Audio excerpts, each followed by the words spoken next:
Nobody wants to get united. Like, what we gotta do is meet everybody in 149th Street at the bench. Hey, ladies and gentlemen, today we're going to be taking a look at 5 different Saber pieces and kind of analyzing why this man is such a god at graffiti. With this first piece, you can immediately see how the actual piece itself takes up quite a bit of space. But when we actually look at the letter structures, they don't really take up all that much space, and they're rather thin. On top of this, they really don't have a lot of extensions or a lot of things going on, but yet it looks really busy. And the reason for this is he has a lot of small details going on, not only with exterior details, but little shaded bits inside the 3D as well. And he uses the 3D in order to fill in a lot of this negative space. Otherwise, his letter name weight would be thrown off had he not filled in that negative space. On top of this, a common thing that you'll see throughout this video is Saber likes to overlap his letters quite a bit. It's because of this letter positioning that he's able to get such good line and letter uniformity and similarity in order to help raise his flow. But not only that, he positions the letters in such a way where he can maximize momentum flow. This line right here from the back of the S actually flows directly into the letter A, which helps tremendously to boost momentum flow. Once again, and this is only possible by letter positioning. And it doesn't stop there, because he even takes the top part of his S right here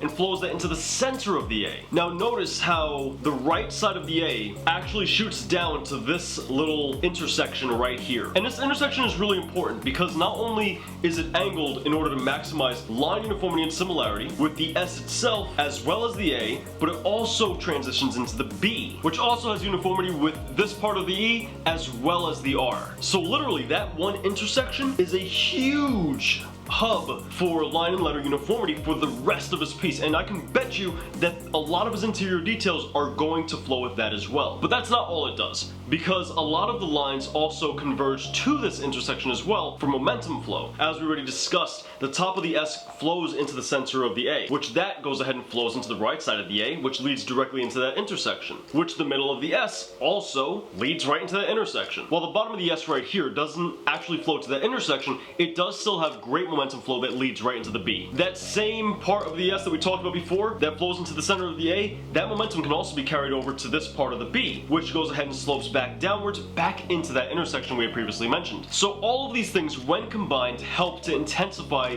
Saber's flow, and all of this is based on his letter positioning. You'll see as we move on to the next piece, this is something he does pretty often. No matter if his letters are thick or thin, he'll overlap and position in really original ways to maximize flow. That's really the focus here. Saber uses a lot, and I'm talking a ton, of line and letter uniformity and similarity. And his momentum flow is always really on point in order to more so exemplify his letter positioning. And once again, we see that again with this piece. I'm sorry that it's so pixelated, this is the only photo I can find of it. But you can see right here, the center of the S leads us directly down towards the bottom of the piece right here. This bottom portion is part of the B, and that bottom portion cradles the A and has line and letter uniformity and similarity with the leg of the A right here in the serif, and it even goes with the bottom portion of the E with line and letter uniformity and similarity once again. The center of the B leads right into momentum flow to the middle of the E as well as the bottom of the R. On top of that, it also leads into the right leg of the R as well. And because this is a more diamond and triangular structure, the bottom of the S flows line and letter uniformity and similarity into the left side of the A,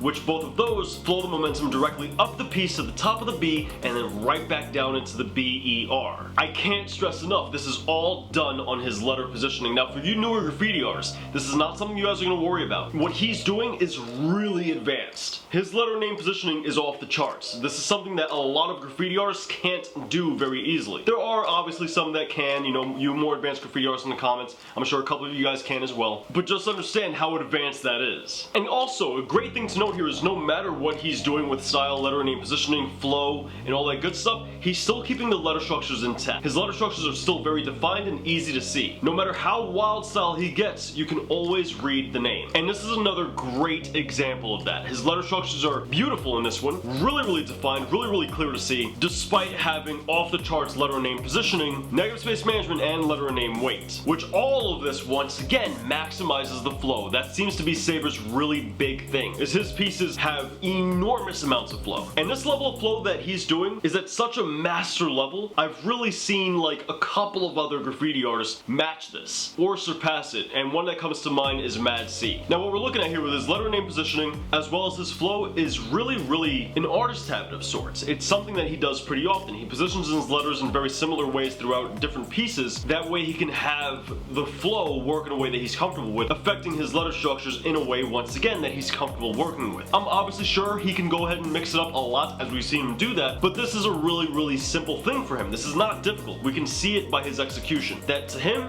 this is secondhand nature. I particularly like the way this middle of the S comes straight down and comes to a very abrupt stop for this bottom line that shoots down into the left, and that comes from the B. Now that bottom line right here of the S actually flows line, letter, uniformity, and similarity with that line of the B, despite the fact that they go in opposite directions, because the lines making these two things up are uniform. And that's a really good way to tether two different directional flows. Something like that can really allow the eye to go ahead and follow one line down and then pivot to another direction, kind of ricocheting off, if you will. And then he goes ahead and takes that momentum and adds a compressed extension on the right side of the R in order to help dissipate that momentum through not only using, once again, the compressed extension, but exterior details on top of that to, once again, dissipate that momentum. I'm gonna be honest, I don't know if even Saber realizes he's doing these things, but these are all like factual things that you can do, and he's doing them beautifully. Also, I would love to see Saber try pseudo perspective, and this is more so me just going off on a little bit of a tangent because I'm nerding out at how well he uses direction and flow, but a lot of his lines in this image are diagonal. If he were to use pseudo perspective, he can really pop this piece out more than he already has. It's not by any means necessary. This is not a criticism. It's not something he did incorrectly.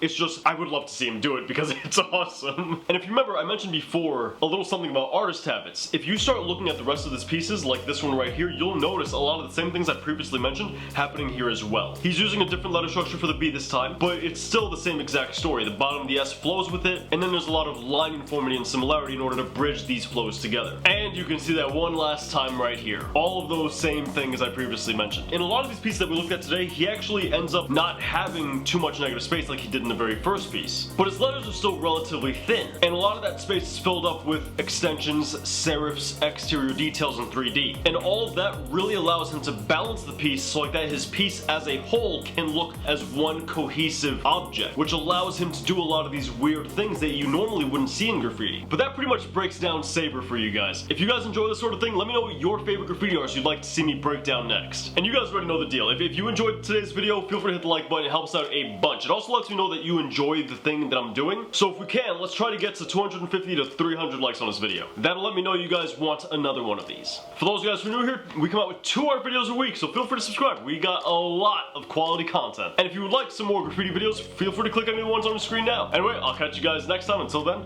peace.